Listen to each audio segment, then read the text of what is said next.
Could you please welcome Barry Garner?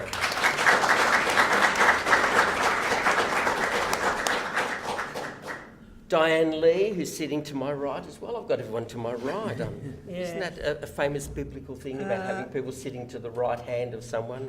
Okay. Dianne Lee is a psychologist and a registered general and psychiatric nurse. And you're all going, who would go into the field of being a psychiatric nurse? Since 1972, she's worked in a range of settings: hospitals, psychiatric asylums, community clinics, prisons, universities, and private practice.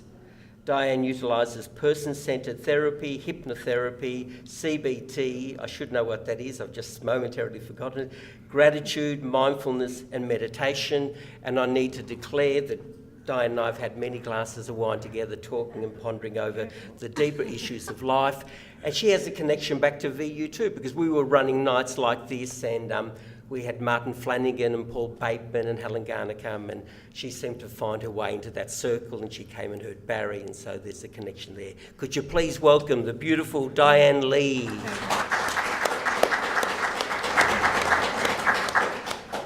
Donna Melia chose to write her little blurb very differently, and we're really pleased that she did. Donna Melia enjoys the quiet moments when you can hear the clock ticking, the soul talking, and the world turning. In those two lines, you've probably already got some deep insight into the kind of person and psychiatric nurse that she is. In these moments, she believes we find the joy, the peace, the connection to all that is good. We don't often find psychology and psychiatry talked about in the same terms as finding a path to what is good and what is whole and what is wholesome. Donna is a mum, her two beautiful children here today. Her partner Paul is in the audience as well. She's a daughter, a sister, a friend, and her mum's in the audience, and I think all her friends from primary school, from Broad, have all turned up to kind of protect her in case you all get out of control. And she's been a psychiatric nurse for 25 years, and I had the pleasure of talking to these people in preparation for this over 3 glorious days. Could you please welcome Donna Melia?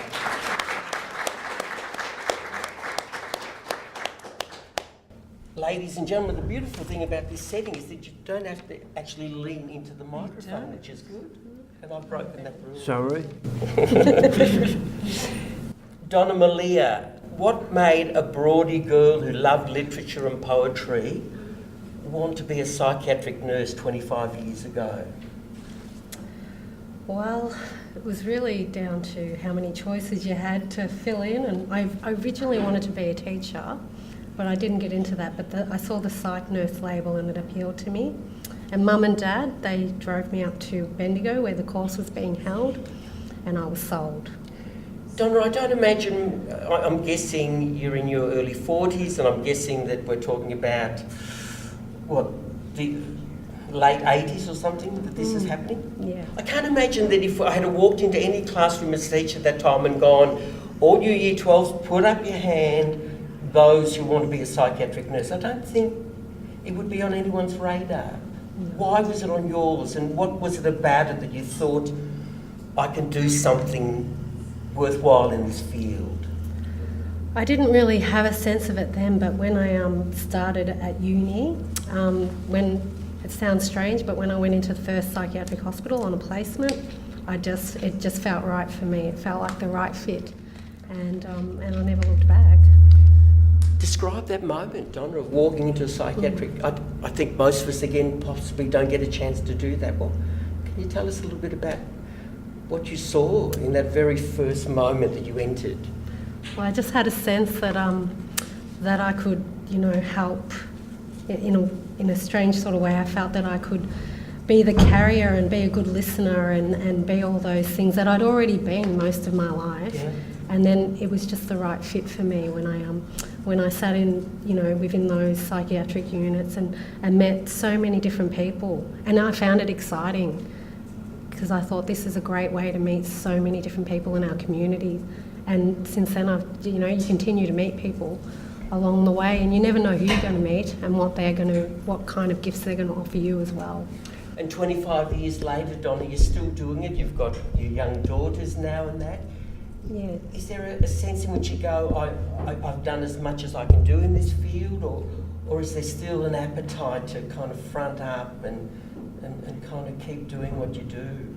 I mean, some days you do get tired, but I suspect that, and I know from what my friends tell me too, everyone gets tired, you know, sometimes with their jobs, but I've never thought that I'd want to quit, because it just offers me so much. It helps me to keep growing. We'll come back and talk about the way it kind of gives you growth and all of that too. Again, I would suspect that people might come to your parties and you might go, I'm a psychiatric nurse, and I'll go, oh, you should, you know, be given sainthood for that. You know, Yeah, that does that happen a lot? It does, but I don't understand shit that. you up the wall. No, I don't see it as being special or different or unique. It's just you know, when I'm working with my colleagues and when I'm working amongst the people that I get to work with, it just feels like something that comes naturally to me. Wonderful. Dianne Lee, I think you were a registered nurse, and I think you went to the children's and you were in a ward with kids who were in deep distress and some were dying and that.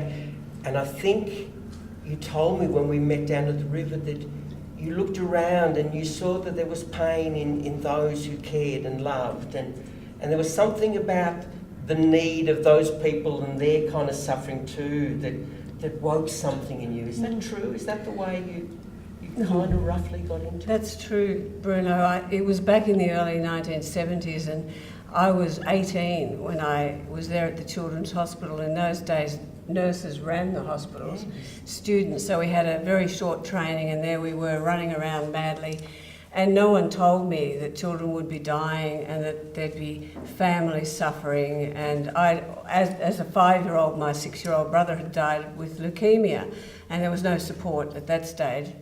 And here I was again, dealing with this situation where no one was really given much support at all, and certainly as nurses, we were given nothing. We would go home, and I can tell you quite honestly, we would be drinking to try and deal with the stress that we had. And I think it just struck me then, I just thought there's something really bizarre about this, and I really need to understand my mind. I'd always denied my emotions. I didn't mind having happiness and sadness, but I never liked to admit that I had anxiety, and I didn't like to admit that I had anger. And anxiety is in the core of my family history. It's really a long series of people who suffer from anxiety, but because I didn't like the look of it, I pushed it down and never dealt with it. So of course it comes out somewhere, and as nurses our anxiety was coming out through taking alcohol, trying different substances, not heroin, but we were certainly we needed to do something. So I was the only one out of 50 general nurses who said, I'm going to do psychiatric nursing. I'm going to go into an asylum because I need to sort out my head, basically. That's what I was thinking. And all the others went and became midwives. So I found myself at Royal Park Hospital in the mid-1970s, and that was an amazing journey. Most people would have gone, I need to go to Nepal, or I need to go on some religious quest. I'm not being flippant, but true. I can't imagine that most people would go, I'm going to go into a psychiatric hospital to find out some big answers to some big things, yeah? It's true. I guess that I tend to be someone who throws myself right into the deep end, and I wasn't an identified patient, I didn't have a mental illness, but I recognised that we all carry within us a whole lot of stuff. The mind can be a friend, but more often than not, it seemed to be an enemy to me a lot of the time. The messages my mind was giving me about myself, about my world, about everything, was quite chaotic, if I really want to be honest about it. So there was a little bit of a part of, I can be a staff member, but I tell you what, I want to learn more about the mind. Never spoken about that back then. How was that received? A young Turk like you going, I think we need to direct some attention to all this other stuff that's going on. Was it well received, or were you totally as being uppity? And yeah, it wasn't well received. I was very lucky at the time, though, to work with Dr. Ainsley Mears, who was a psychiatrist who gave up medicine to teach meditation and mindfulness. And I guess in a way I didn't know at the time, but I was quite a natural meditator. And I think when you're a bit chaotic, you're seeking something, And he had the ability to teach me to meditate. So that was a great gift. So I was very lucky. But as far as everything else went, those weren't words that were talked about much. Mindfulness, meditation, relaxation. It was all medical model. You know, the asylums in those days were very much about chemical restraint. They weren't like the straitjackets of the 30s and earlier. But still, medication was used and not much else at that stage. So, did that answer the question? Absolutely. Yeah. Barry Garner, you're sitting next door to a psychologist who's just gone, all of us, whether we have some identified kind of psychiatric condition or not, going, there was this kind of chaos, there was this deep yearning to kind of find some things out. Does that speak a little bit to you? Because I know when you came to class as an adult, you said, I write to unscramble my thoughts. I write to get rid of this kind of chaos in my head too. All I've been saying is God bless you. Oh. Because we all I carry so much. And for me, I didn't realise how much I carried until I walked into that creative writing class 20 odd years ago. You're a man in your mid-30s at that time. You had two Mid-30s. oldish kids already, didn't you? Two old kids, yeah. I was a parent. I was a young parent. Been a worker. Worked 7 days a week. At that stage, had 2 mortgages on the house we were working. We were trying to pay off. Didn't have much time for anything. You were always talking about your second mortgage. I didn't know such things existed in those days. Yeah, well, Yeah. I got involved in a government scheme that was supposed to be so good, and anyway, didn't work out so well. And What made you want to go to a creative writing course? And there weren't a lot of blokes in the western suburbs coming to a creative writing course at that time, were there? it was my daughter. It was my oldest daughter. Unfortunately, my youngest daughter, Holly's here tonight, but it was my older daughter, Kylie. She was a student at VU doing community development, and she saw the flyer. And I used to write at night as medicine, because I would find at night, pre-medication days, I would try and go to sleep, and I would just have so much stuff going through my head that I just couldn't sleep. And I read Ainsley Mears' book, and he said, if you can't sleep, get up and write it down. And that's how it started. Did that help, Barry? Oh, it was like a sleeping tablet. I would get up, I would sit there in the middle of the night in dressing gown and slippers, scribble away in a notebook, screw it up, throw it in the bin, go to bed and go to sleep. So it wasn't about capturing some aspect of your life or trying to say something or trying to get some understanding of yourself, no? No, it was about trying to survive. Yeah. Because I knew long before I was diagnosed that there was something wrong. There was something wrong. Was that in the self-talk? Was that, there's something wrong with me? Would you mutter that to yourself or would you worry about self-talk. Yeah. Self-talk, very, very low self-esteem, high anxiety. You left school early, didn't you? Left school early. Saw work as a salvation. And it was a salvation up until I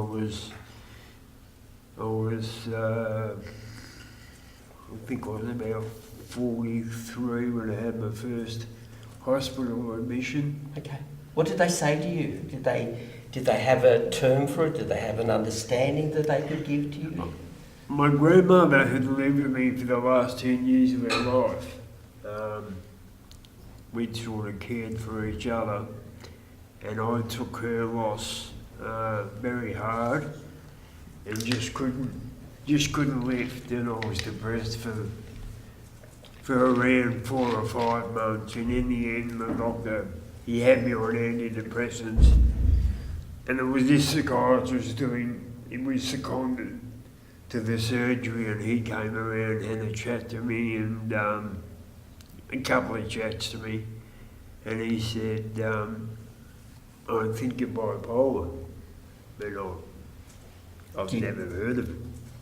It wasn't in the public discussion a lot at that time, if I'm correct, yeah? No, it wasn't. And what did you react to that? Did you say, what the bloody hell's that, or...? You know, the funny thing was, I thought, thank God it's got a name. The darkness, the self-doubt, the self-hate, it's got a name. And if it's got a name, if there's a word associated to it, there's going to be other words that can help me come to terms with it. Yeah.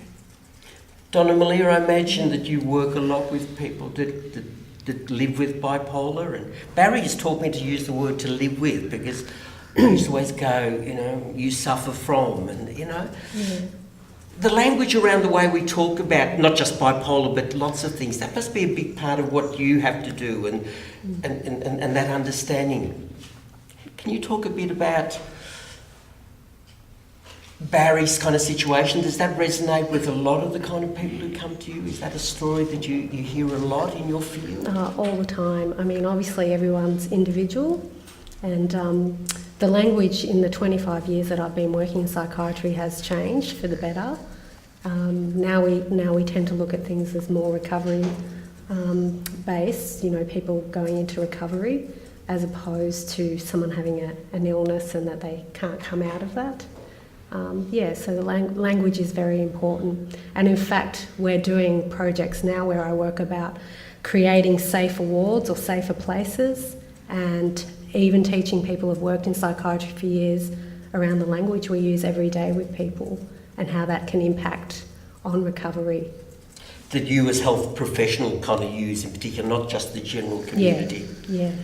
And what sort of things are you saying about the way you kind of talk and the way you speak to patients? What's the big revelations that have come out of these conversations? That as healthcare workers and professionals, that we don't own how people feel or don't own how they can recover, that people can own that themselves, and for us to respect and trust that and step away and let people tell us what it is they need and want in order to heal.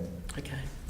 And I imagine that before that was very much about, let's get a diagnosis, let's get a procedure that will kind of match that diagnosis. Is that right? Yeah, and that still exists. So there's a clash of cultures still going on. You have, on one hand, this culture that wants to tell people what to do and how to do it, and a new way of thinking that's saying, no, we don't necessarily believe that's the best way to provide and induce healing. So there's lots of clashes of ideologies going on. Donna, you came to that very same VU campus at a time. You were a psychiatric nurse, you'd been experiencing that, but you also came with a certain yearning to find some self-expression there too. Can you talk about you as a healer and you as a nurse, that you're often dealing with people who are in this state of kind of distress or dis-ease, as you said in your book, Dianne, too, where you kind of separate the dis from the ease. Why was that important for you to go on this personal quest of your own kind of self-expression and getting to things that might sustain you? What was that about? Well, when you work in psychiatry, you hear a lot of stories. There's a lot of sadness, there's a lot of chaos. There's also, sometimes there can be a lot of violence. And so a way to counter that is to come and find a soft and safe place to fall. And I recognise that, we're telling people and advising people, find your own soft place. And I recognised I needed that too. And I wasn't providing that for myself. And so coming out to the writing school was a great way of, looking into that and finding a safe place to fall. And is that part of everyone's kind of mission, in inverted commas, to find that space for themselves, whether they're on some spectrum of illness or not? Do you think that's something that's important for all of us in our kind of living? Yeah, most people I speak with, I get the privilege of having lots of conversations and lots of listening through my workplace, and most people that I meet every day, they're yearning for that. But even that beautiful way in which you kind of describe it, a soft place in which to fall. Yeah. Is that at the heart of your healing work? And I know you probably hate that term because you probably go, I'm not a healer. But is that at the heart of your work? If we were to condense in one line, would you say it's about helping people to find soft places to fall? Definitely. Yeah. Definitely. And when you see people starting to find that and discover that and nurture it, it's so nice to see the change that can occur when people do feel safe and that they feel that they can trust and that they can fall into that. It's really... Even in stark hospital wards where people are frantic, where if you stopped and said, I'm going to create a soft place for my patients to fall, they probably want to certify you, wouldn't they? Maybe. Yeah. But, you know, in saying that, a lot of my colleagues and friends and I, we seem to be drawn to that, a lot of us. So it's not unusual in my setting or in my field of work. So even within the busyness and the chaos and all the administrative and procedural stuff, there is time to still weave the importance of that kind of thing too. Yeah, all the time. Donna, hypothetical. Barry's at VU campus and he's there and you're in a class with him and you're appreciating his beautiful writing and you're there as a psychiatric nurse, but you're not declaring that. Barry goes outside and is in a period, in a state of high agitation, and he starts describing what he's just described to you before. What are your first instincts as a nurse and as Donna Melia that you would do in terms of meeting that distressed part of him? Well, I recognise that we're both there for the same reasons, that we're on a level playing field, and that hopefully we can meet each other in that level playing field. And recognising when people are in distress, it's just about being back in the moment, trying to be back in the moment. And I'd hope that I could help Barry to find that, as I'd hope that sometimes he'd help me to find that too. He's wandered away from class and he's in a period of distress and he's going, I just can't cope with my racing mind and that. And something in you kicks in and goes, I need to... What would be the first thing you would do? Well, acknowledge it, and then I'd be guided by Barry, whatever he wanted to do, because you can't push things. And if he wanted to walk away, that would be okay. But if Barry wanted to talk, I'd be happy to, sit there and be in that space with him. Okay. You work as a team leader in a psych hospital now, don't you? Yeah. So you've got to make the calls, don't you? You've got to kind of organise the stuff. Tell us a little bit about the pressures to do that and what underpins the way you make decisions when things kind of must seem really chaotic and all over the shop. What's happening within you at that time? Well, it's not just in that moment, it's about building relationships. I like to build relationships with obviously my colleagues, and that goes a long way, and then also with all of the patients. So I just think if you've got that rapport and that respect, then you're halfway there. And so it's all that stuff you do leading up, because there's always going to be incidents and chaos. But 9 times out of 10, if people know that you are that soft space to fall into, people generally respect that. How do you communicate that instantly to a person who is in distress? Well, just reassuring them that they're safe and that everything, despite anything that's happening, it's all going to be okay, it'll all work out, and that we'll see them through it. And despite the ugliness of it all, that we won't judge it. Dianne, you've actually, and here's where the interconnections work again, you've actually worked together, haven't you, professionally?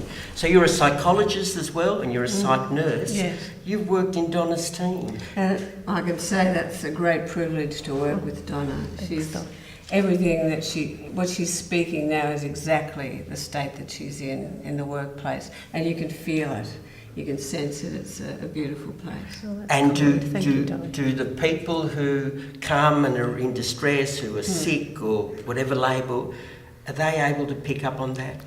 Can they? Not everyone, because some people are so disconnected from their wise part. The chaos can be so great that, particularly if someone's extremely paranoid, psychotic, and some of the people we deal with, it's very hard for people like that to access it in that space.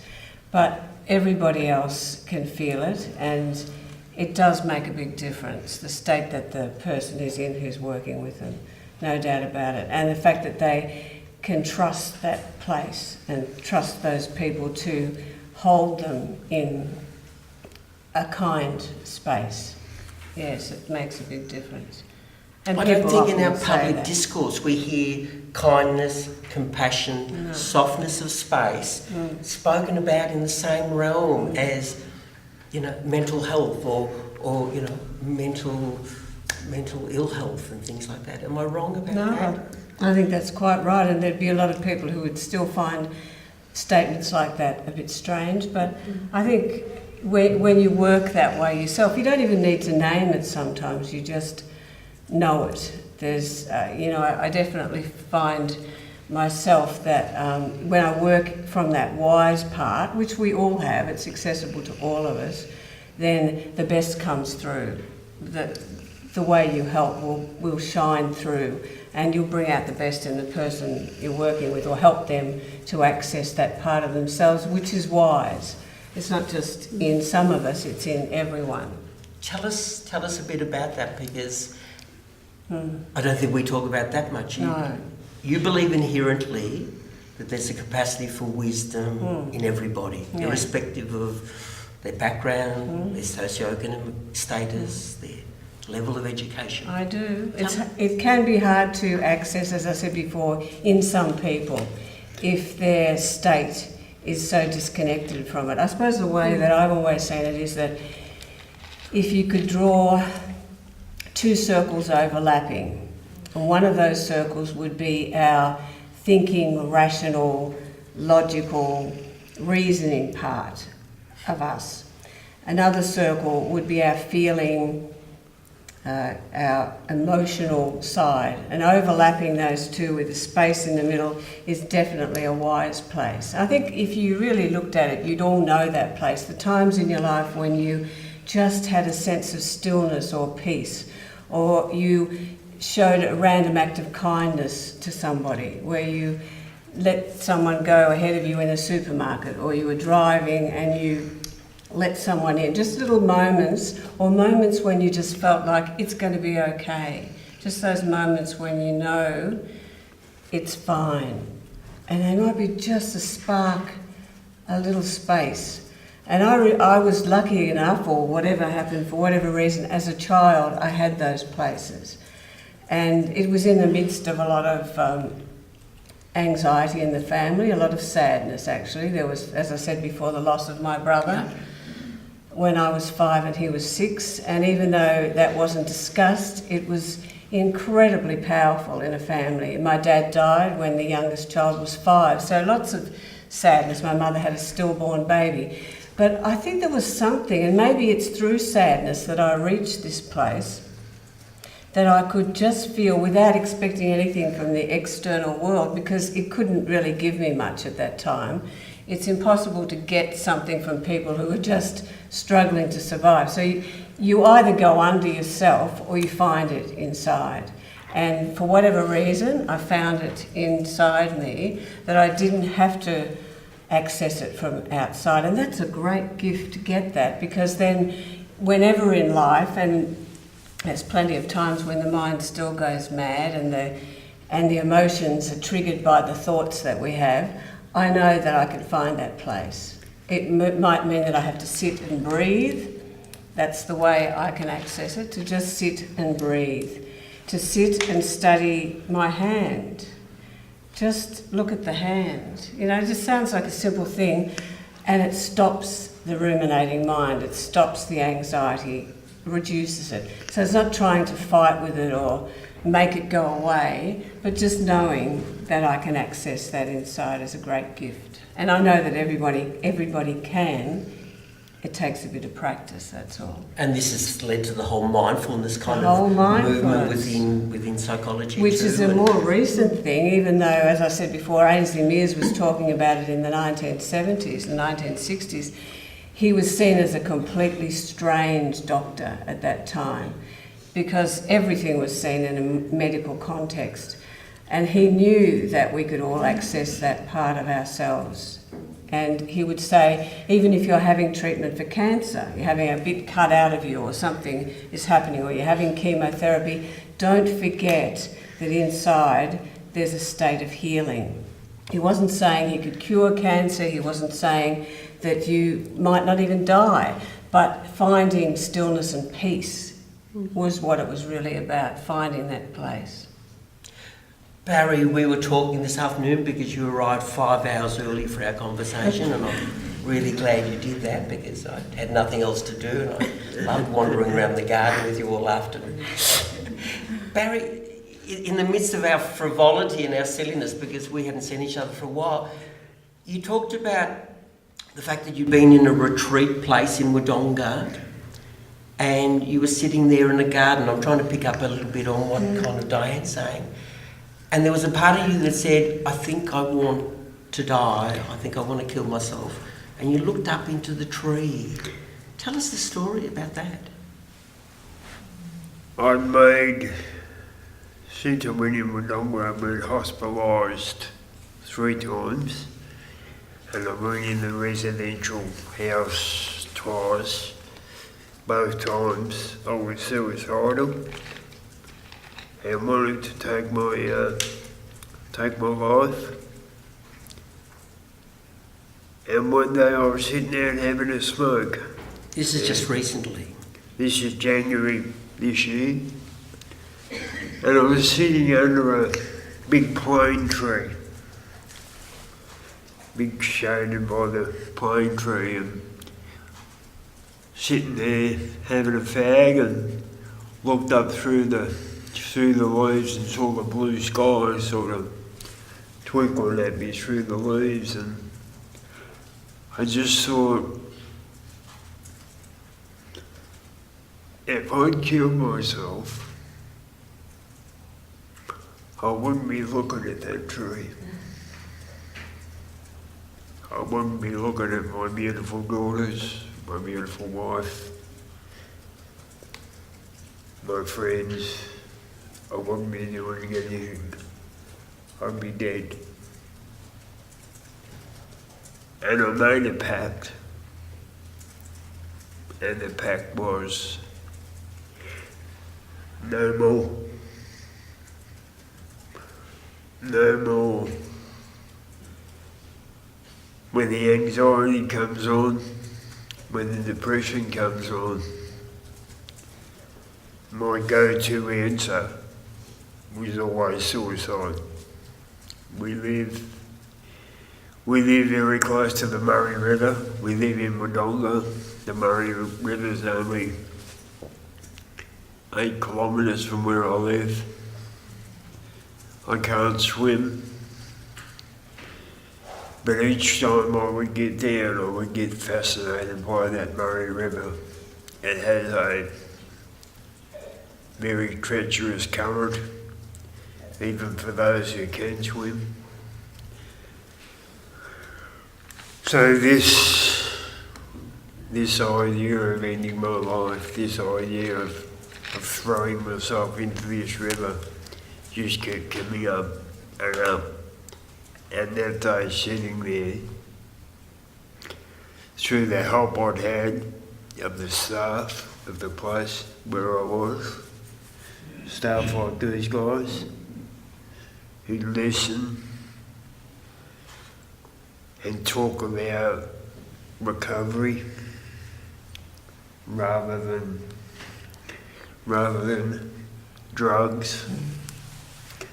Because it has to be, well, for me it has to be both. I know I have to be on medication. I have to be on medication for the rest of my life.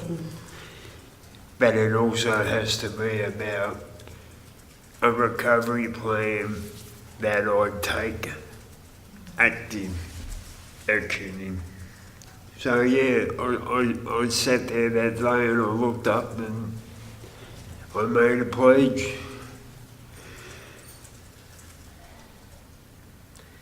Then, And it's not a feeling of transcendence or of God or anything, it was just the beautiful light in the tree.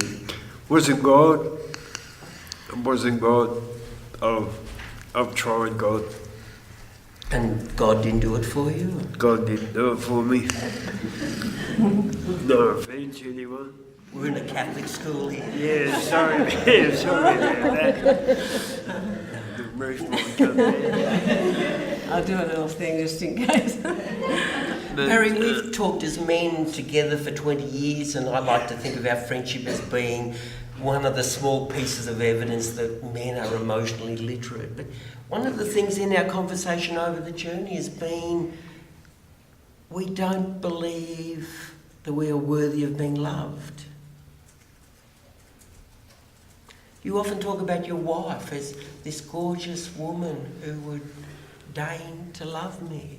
Is there something about, is it just our maleness, or is it something about the lack of confidence in Barry Garner? What's that about? It's a lack of self-esteem, and I don't know if Donna and Dianne would agree,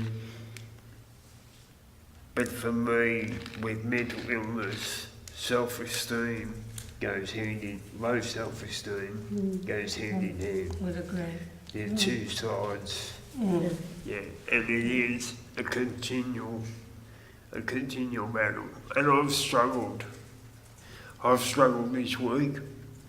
I'm surprised I'm here. A week out from this, thought I just can't do this.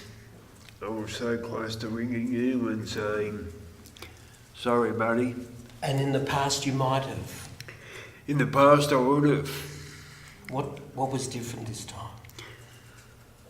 What was different? The day under the trees.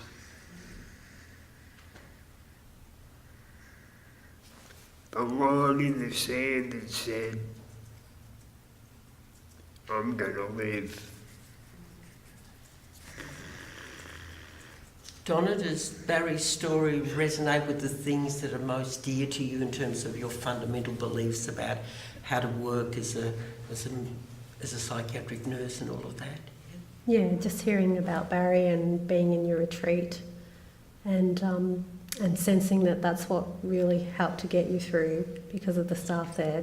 That's just, for me as a nurse, that's reassuring. And that's when you asked before, Bruno, have you ever thought about leaving? When you hear people like Barry speak, it's hard to put all of that aside and just go, right, that's it, moving on. And if I were to get all the psychiatrists and all the psychiatric nurses and all the psychologists at your institution and go, just sit down for a minute, have a listen to this, what would be the impact of that, do you think? Oh, I think it'd be reassuring as well as just sitting and listening, because sometimes we get so busy and we forget about the individual. So I think it's important to hear those stories all the time. Donna, you've been in wards where people are self-mutilating, and you as the team leader have to take charge of that, have to control that. Tell us about how you do that, and tell us about, after you've done that and calm has been restored, how you step back into that realm when you go back home and you've got your two daughters, and the effect of that doesn't just spin you out for the rest of the week, let alone, that day. Well, like I was talking about it the other day, wasn't I, that I'd had a bad day at work, and I text Paul and said, I can't come straight home.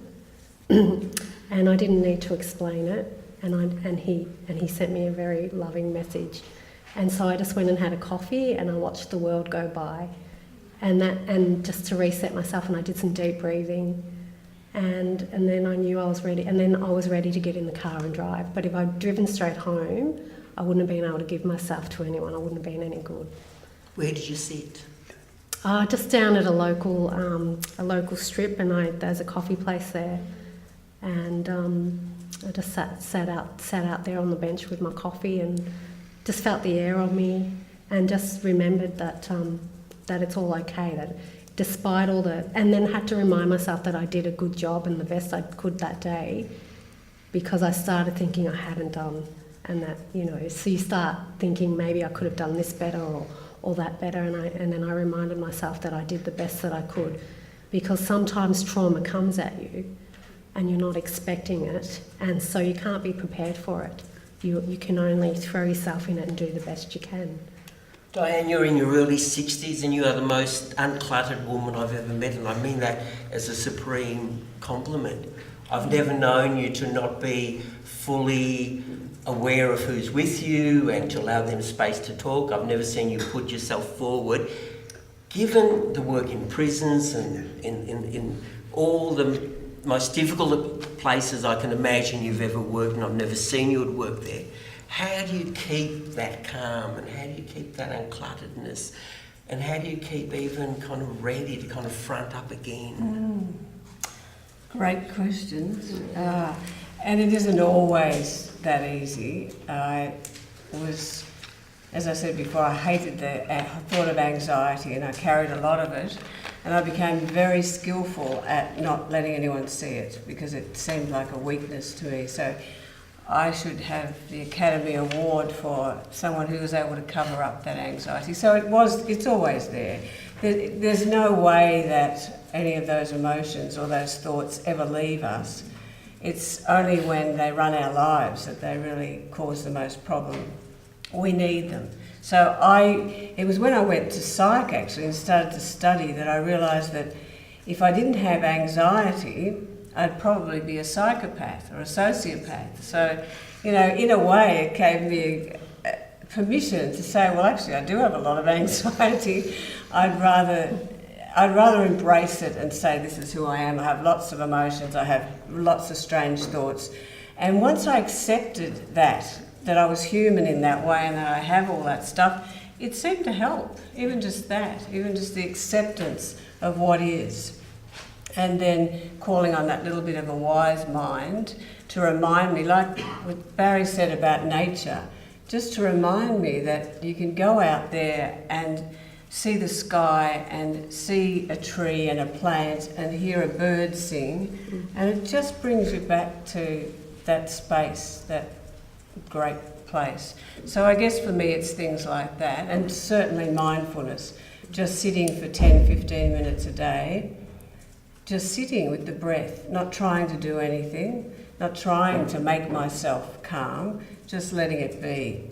And for me, when thoughts do come up when I'm doing that, I see them like a cloud on the sky or a ripple on the water, that the water is still calm. It might have little ripples in it. Same with the sky. It might have something going across it. But underneath all of that, there's a stillness to it. And I use that a lot, those techniques a lot. That's very different to our Western culture, which is thought-driven, which is analysis-driven, which is rationality-based.